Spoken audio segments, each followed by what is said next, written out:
Now that seems to be everything inside the box. Really nice packaging, really secured. Your keyboard will definitely be secured, and all of the accessories that you need will be included in the box of the keyboard. But yeah, I just have one little problem on the unboxing. I'm pretty sure you saw it. Just like, why? That's just my question. Why would you put this, especially with a tag like this, open, that is begging to be peeled? And then it will leave some marks. You know those leftover sticky stuffs that will get dark because of the dust and dirt? Oh my gosh. Maybe at least make it easier to peel. I had to get some WD-40 to wipe it off. I do not recommend scratching it out and putting alcohol. It's very hard and it might damage the thingy. Anyways, enough about that problem. It's been fixed. It's not a big deal.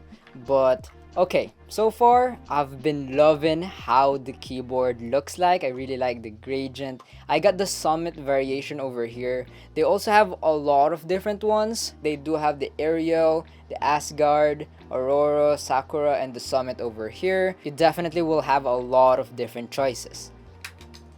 Now for the switches, and by the way, this keyboard is hot swappable, so you can go ahead and change the switches if you want. But yeah, going back to the switches, I got the Keychron dual rail magnetic white switches over here. Now you can also get this on the Keychron magnetic jade switches. Both amazing switches, but if you choose the Keychron magnetic jade switches, it will be a bit more expensive.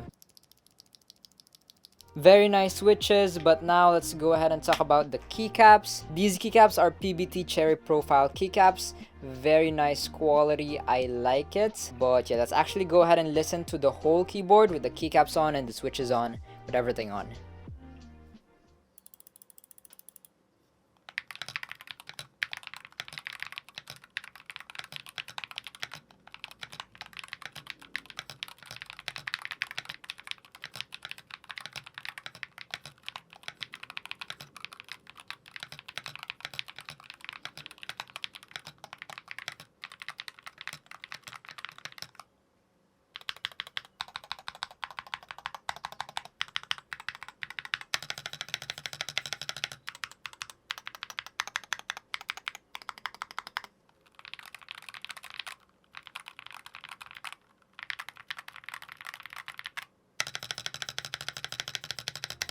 Now I think that sounds pretty good. I really like how it sounds like. As you can see, there is a lot of layers inside to make it sound better. Typing with it also felt pretty nice. The actuation force is just right for me. I do not find it too hard or too light to press. The keycaps also felt very nice. The surface, I have no problems with it. Now another thing that probably made this keyboard sound more premium is the aluminum case, and not just sound premium but feel premium, and the durability as well. I really like it. Very premium keyboard. Now talking about premium, the performance of this keyboard is also premium. As I mentioned, these are magnetic switches, so you already know this will have rapid trigger and adjustable actuation point. For the actuation point, you can go to as high as 4mm and as low as 0.1mm. That is amazing. And of course, it will also have 8000 Hz polling rate, very fast. And apparently the keyboard is accurate to 0.02mm. How accurate is that, bro? 0.02. And also this keyboard has 0 dead zone, so very nice, very responsive. But of course, you can also set your custom dead zone and stuff like that. Anyways, enough with the numbers and the features. Let's actually go ahead and plug this keyboard in and see its software, RGB, and other features. Here it is. Let's go ahead and plug it in. Okay, my coiled cable doesn't quite fit. The opening is kinda narrow, but okay, we're gonna be using the one that came with it. The RGB looks pretty nice. But okay, let's go ahead and install the software and see its other features. Okay, I have the website over here. I'll be putting the first link in the description. So if you scroll down, you can go ahead and find the driver. Okay, driver installation manual. Now a little disclaimer, guys, they will be releasing the web-based software around October, so you don't really need to do all of this downloading. Just take note that at the moment there's still no web-based software, so I had to install the software thingy over here. So yeah, Okay, first download and open this. For some reason, I cannot open it. I can download it, but I cannot open it. It keeps popping this up. So we're gonna go ahead and skip the firmware update for now. Let's go ahead and proceed to driver installation. Install. The drive is successfully pre-installed in advance. Finish. I have the Summit. Okay, this is the software now, right? I figured it out, guys. So the firmware installation software won't run until you download this first. Because after I downloaded this, the drive, I was able to run the upgrade tool, the firmware thingy over here. So USB, select file. Make sure you go to bin over here and select the bin file over here that you downloaded as well. I did download the ANSI Muse, layout ANSI Muse. After that, it said to press and hold escape key, then plug in the keyboard to your device, and then plug the keyboard, hold escape, and then plug it in again, and then that will enter boot mode, and then program.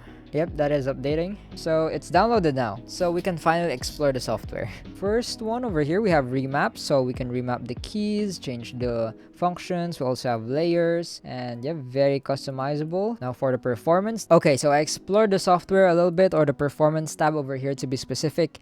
And here's what I've learned so far. You can go ahead and close or turn it on, doesn't really matter. The actuation, all it does, it just shows you how much actuation you're doing. For example, over here, I'm hovering in the middle. And then over here, we can have the dead zone. We can go ahead and have dead zone, or just close it off and have 0 dead zone, which is pretty okay for the initial dead zone over here for the pre-travel. But for the bottom, I did experience some accidental deactivating on 0mm dead zone at the bottom, so I do recommend turning it on. It's safer and better, so I'll just have it on 0.1. And oh, by the way, before you do any of these and before you test it out, make sure you recalibrate your keyboard. And then over here, of course, you can turn on or off the rapid trigger if you want. And then for the bottom protect over here, now this, from the name itself, it's to protect the bottoming out of the keys. I just want more information about this key over here, this setting over here, but I'll just keep it on. Okay, now going back over here, you can go ahead and change the settings, the custom actuation, and the dead zone over here. So over here, to see this blue line that I have on 0.5mm right now, this is the custom actuation point. So you're gonna go ahead and drag it with your mouse. So the fastest on WASD, I'll put it on 0.1mm. I haven't really experienced any accidental actuation, but yeah, we can always go ahead and change that in the future. And yeah, this is gonna be for your rapid trigger. I want my WASD and spacebar to have 0.1mm rapid trigger.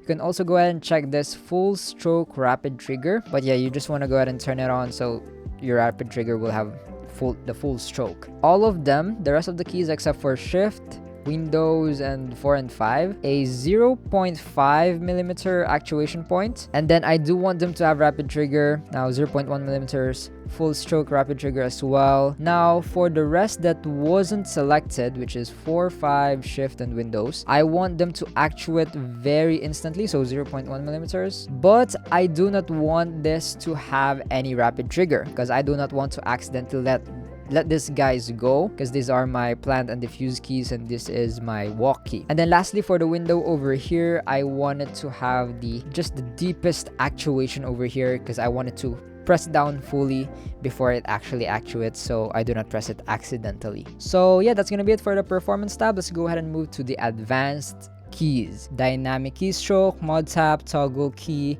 and also reset key. And then next we have macros over here, so you can set your own macros. Very nice, very customizable. Now for the light, now this is where we're gonna be changing the RGB effects. So we do have one over here. You can also do custom light if you want. Musical rhythm, yeah, I would prefer something reactive. Yeah, this one's pretty reactive, 13. But yeah, you do have other ones. I wish you can go ahead and make a name for it, except not just 1, 2, 3, 4, 5. Now we also have config over here. You can go ahead and set your language, your team. I have the summit, auto run when system starts, exit driver, exit program, update driver version. You can also update the firmware version over here. On the system settings over here as well, we almost missed it, but we have the debound level, I'm pretty sure the lower this is, the faster the response time. Correct me if I'm wrong, but yeah, I'm gonna go ahead and set that to low. For the report rate, 8,000 hertz. Now we also have normal mode and tachyon mode. Now WOOTING also has a similar feature. Now tachyon mode I think it will prioritize speed and the input speed. At least for the WOOTING, it will also disable the backlighting effects. But yeah, I'll just do that on tachyon mode. I'm pretty sure this will increase and improve the performance. And I'm not gonna lie, the software is pretty functional, pretty okay, but it can definitely get some improvement, like on the naming and stuff like that. Yeah, the profile, I do not see a way to set a different profile. And yeah, again, the installation manual is very confusing for me. Anyways, let's go ahead and test this keyboard out in game and see how it feels like. Whoa!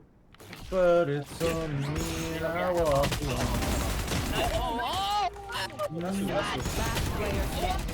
One lad, he's there. He's in 30 the seconds left. somewhere. You got it, Nick.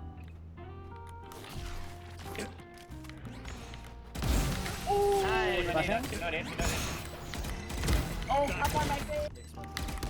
One enemy remaining. Nice. 1, 2, 3.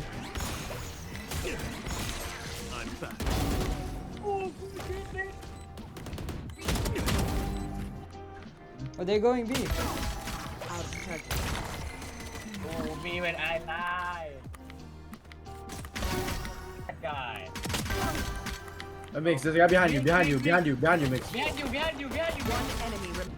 จอพังแล้ว The door pang Leo is crazy. Wait, how did I die? Yeah. You get shot.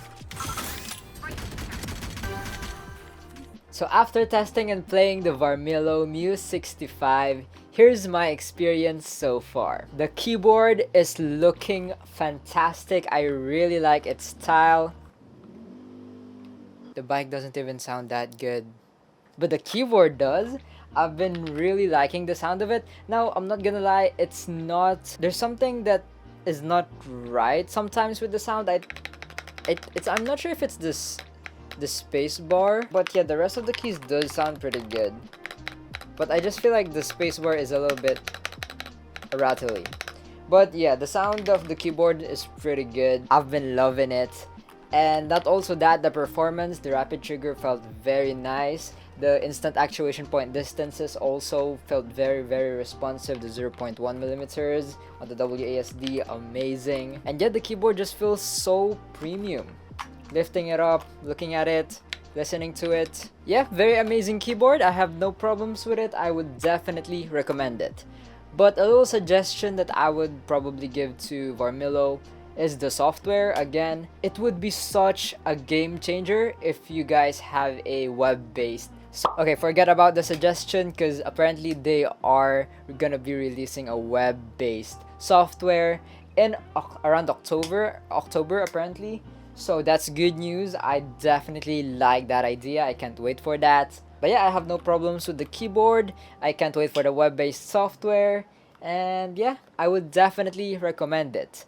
Now the price comes in around $155. Now that is for the magnetic white switches. Now it'll go to $180 for the magnetic jade switches. I mean, for the performance it gives, also a web-based software coming, I think that is a pretty reasonable price. Because, I mean, just look at this keyboard. Really, really good looking.